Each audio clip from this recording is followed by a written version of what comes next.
പാനൂർ സ്ഫോടനം കേസിൽ 3 പ്രതികളെ സംരക്ഷിച്ച് പോലീസ്. 90 ദിവസമായിട്ടും പോലീസ് കുറ്റപത്രം സമർപ്പിക്കാത്തതിനെ തുടർന്നാണ് ജാമ്യം ലഭിച്ചത്. അരുൺ, ഷിബിൻ ലാൽ, അതുൽ എന്നിവർക്കാണ് ജാമ്യം അനുവദിച്ചത്. കഴിഞ്ഞ ഏപ്രിൽ 5-ാം തീയതി പാനൂരിലുണ്ടായ സ്ഫോടനവുമായി ബന്ധപ്പെട്ട കേസിൽ 3 പ്രതികൾക്ക് ജാമ്യം. 3-ാം പ്രതി അരുൺ, 4-ാം പ്രതി ഷിബിൻ, 5-ാം പ്രതി അതുൽ എന്നിവർക്കാണ് ജാമ്യം ലഭിച്ചത്. കേസിൽ 90 ദിവസം കഴിഞ്ഞിട്ടും കുറ്റപത്രം സമർപ്പിക്കാൻ പോലീസ് തയ്യാറായില്ല. തുടർന്നാണ് തലശ്ശേരി കോടതി 3 പ്രതികൾക്കും ജാമ്യം അനുവദിച്ചത്.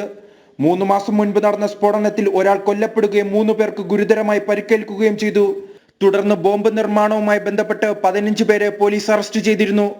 തുടക്കം മുതൽ കേസ് അട്ടിമറിക്കാനുള്ള ശ്രമം പോലീസും CPM ശ്രമിക്കുന്നതായി ആരോപണമുയർന്നിരുന്നു.